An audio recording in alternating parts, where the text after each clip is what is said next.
After traveling many days through the sands of the desert to an ancient tomb buried beneath the desert floor, the party enters and treks through many traps and puzzles, uh, dodging, evading, and tripping up a few, except for that last one that the rogue missed because it was on his phone when the DM asked him to roll and didn't bother to roll. And the DM is such. I'm okay. I'm okay. I'm not mad about it. And I don't blame the DM. But around the corner comes the bandaged remains of an undead enemy. And in this moment, the party realizes that these halls are protected. So this week, we are taking a look at the Mummy from Dungeons & Dragons 5e in the Monster Manual. I'm your GM Isaiah, and welcome to Game Master's Arsenal. Roll initiative. Now, mummies are iconic creatures. I'm just opening my book here. But mummies are iconic creatures, and deep within mythology. I mean, come on, who hasn't grown up hearing the stories of Egyptian mummies and tomb divers cursed upon uh why am I missing the words here? Cursed upon desecrating them. Now, mummies are a little bit different in D&D. Mummies themselves are made through embalming processes that preserve its body. And, they're mummified in the traditional sense with their obvious, well, I'm not going to get into it. Everybody knows the mummification process. If you haven't learned about the mummification process, I mean, you're a DM, do your research. You don't have to if you got a squeamish stomach because, look up an overview. Make sure you understand the mummification process before running the mummy, because otherwise some of the hints that there might be mummies might, you know, uh, go over your players' heads. Now, they're created when priests of death gods or other dark deities, not by them, but by rituals. Man, I'm all over the place today. Give me just a second.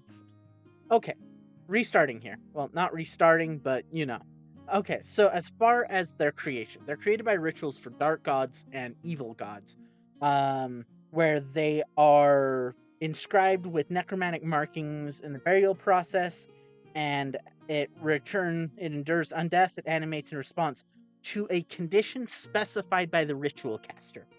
Now, this adds some story elements to it because they're imbued by the caster, and any number of conditions can trip these things: stolen artifacts, tombs being broken into, perfect guardians.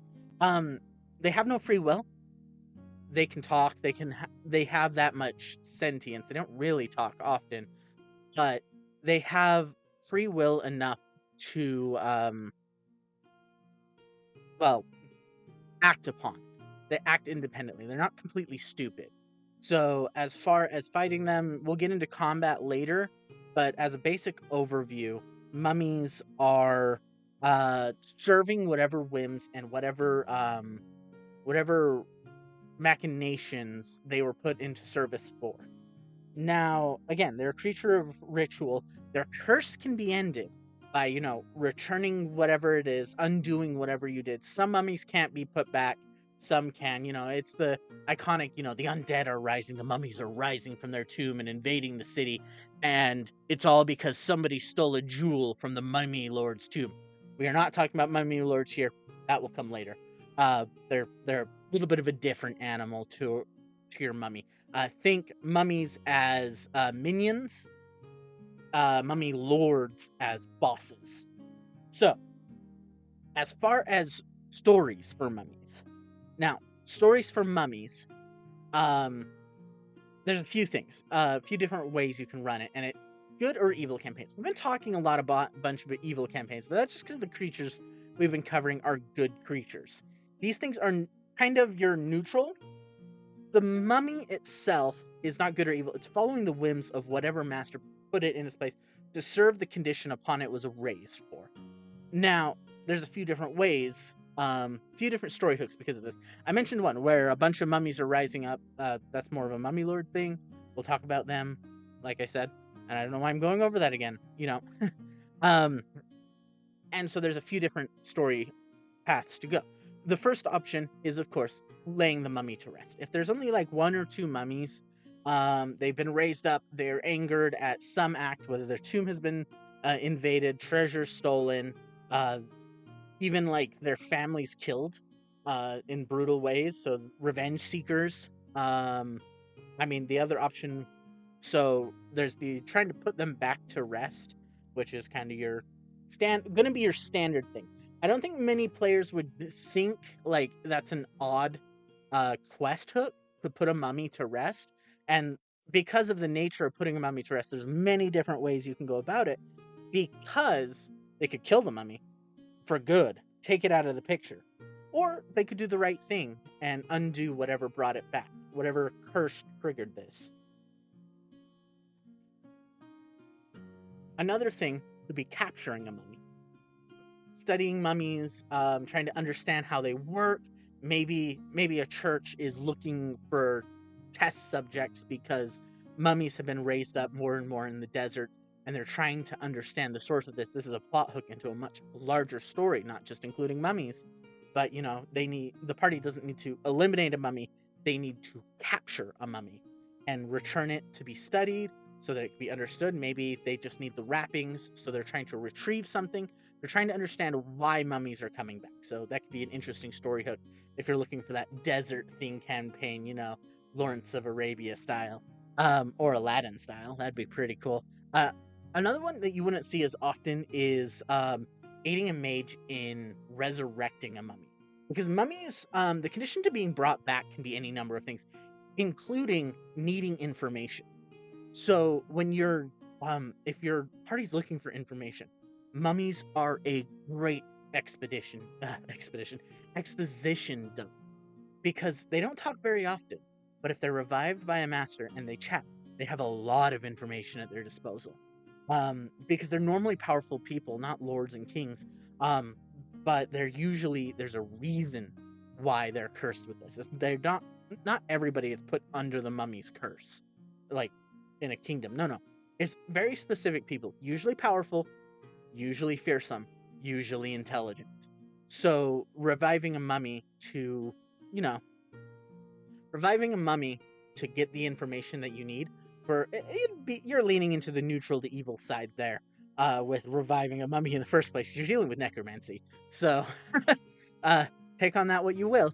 But as far as it goes, reviving a mummy or aiding somebody in reviving a mummy without knowing it can be a very interesting plot story to go through. Now, like I said, mummies are not super complicated. They're your minions, but you want to know the minions before you cover the boss, who we'll be covering in the next episode. So we're just gonna get right into it because mummies are combat creatures first and foremost. They don't talk very often, so you're not gonna be RPing with them. These things are patrolling ground. These things are attacking adventurers. These things are mean to run up against. At CR3, Deceptive, with an AC of 11 and 58 hit points. I think CR3s would have a problem with this. In fact, I threw mummies at my CR5s, at my level 5 players, and they are ruthless threats. With resistances to bludgeoning, piercing, slashing, immunities to necrotic and poison, can't be charmed, exhausted, frightened, paralyzed, or poisoned. It has dark vision and a low passive perception, and it knows the languages it knew in life. Now, it has multi-attack, which is what makes it dangerous. So, these things can think. They have an intelligence of 6. Again, intelligence of 6. Their brain's long since gone. They won't have the most intelligent combat abilities. Like I said, mummies as intelligent creatures, they're intelligent in what they knew in life. So whatever they knew in life, they can bring into the fold. And of course, this is just a stat block recommend. Stat blocks are always recommendations. So if you want your mummy smarter, make them smarter. That can cause other problems. But these are still undead creatures, first and foremost. These things are... Most creatures... Okay, here's the thing. When you're talking about intelligence in D&D, especially 5th edition, you've got to consider average intelligence is 10. Sentient intelligence is anything above a 4. So as long as it has an intelligence above 4, It's sentient, it can think, it's not going to be super smart, but it can still think. These things have an intelligence of 6. So these things may not be intelligent. They could be those like really dumb, they're single driven kind of thing. They're going to be very driven by their curse, which is kind of takes their intelligence away. So I kind of think that factors into it. These things are going to be blindly running at you guys. They might wrap around in groups. They might have other tactics. They might cut off. Basic tactics though, nothing super major unless they're being commanded by something. I would think a mummy could be commanded by something. Um, Again, the thing that raised from the dead, other guardians that rank above it. There's a number of things that could cause a mummy to get tactics, usually with help. These things are going to be attacking adventurers in groups. I don't recommend throwing them at CR3s because of their attacks. So their attacks are what makes them dangerous. Their first attack is the Rotting Fist. +5 to hit, so not super hard to hit. One target, single target, of course. 2d6 +3 bludgeoning, plus 3d6 necrotic damage. Most players at this point will probably have 30 to 40 hit dice, so you're dealing an average of 20 damage. So you can get really hard, and if they miss they may need to make a 12 Constitution save upon being hit, and if they fail, they are cursed with mummy rot. The target can't regain hit points. Let me say that again. The target cannot regain hit points, and its hit point maximum decreases by 3d6 for every 24 hours that elapse if the curse reduces the target's hit points maximum hit points to 0. The target dies and its body turns to dust. The curse lasts until removed by the remove curse or other magic. Like I said, level 3s are not going to have access to things like remove curse very easily. They have a cleric in the party, but paladins can't help with this because, again, paladins can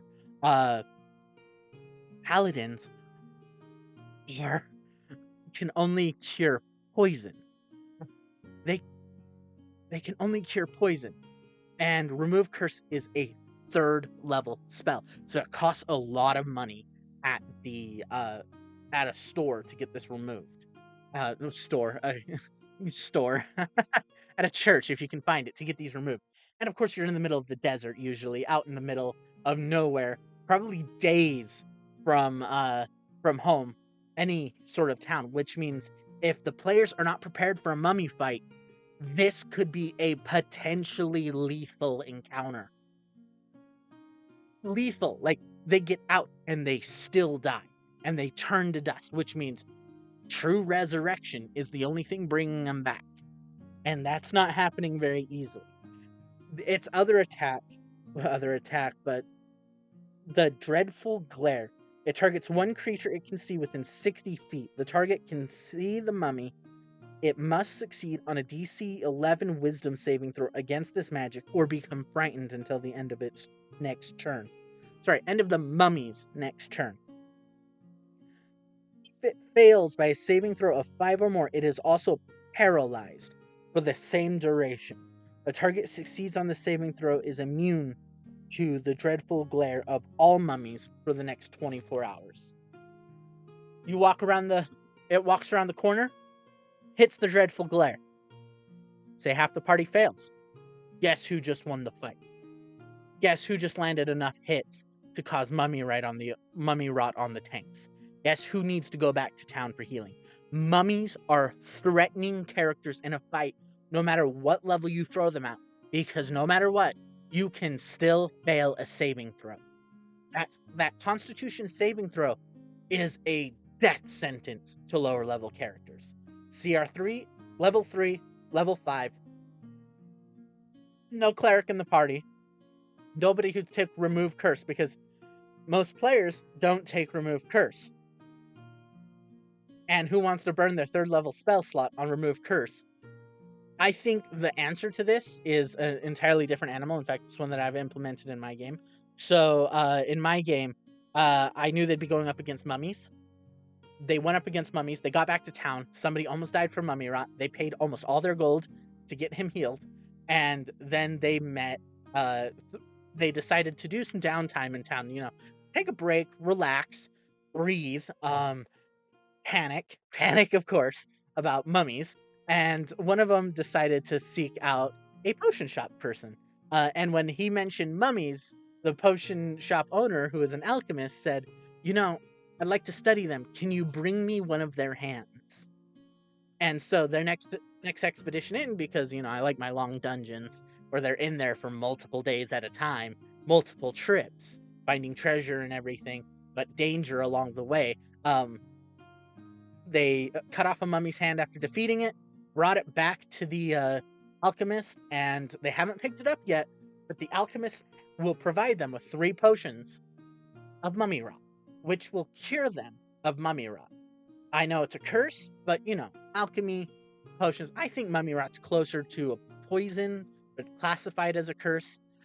Just depends on as a DM whether you accept that alchemists can cure curses, which is fine. Like I said, that's an answer to it. Overall, I'd say mummies are dangerous creatures and a lot of fun because they can be easily reflavored into any environment. Mummies are iconic. If you're marching through tombs, you want them to find mummies. And mummies are a great fun for you as a DM to play with. That's all on the mummy front. Get out there, throw them at your players, see how they respond. Give them some mummy rot. And of course, let me know what you think about the mummies. If you've made it this far, what do you think of the mummy? Let me know in the comments. And of course, like, follow, subscribe for more Game Master's Arsenal. I'm your GM, Isaiah. I think that's where we're going to leave it tonight. Thank you for listening.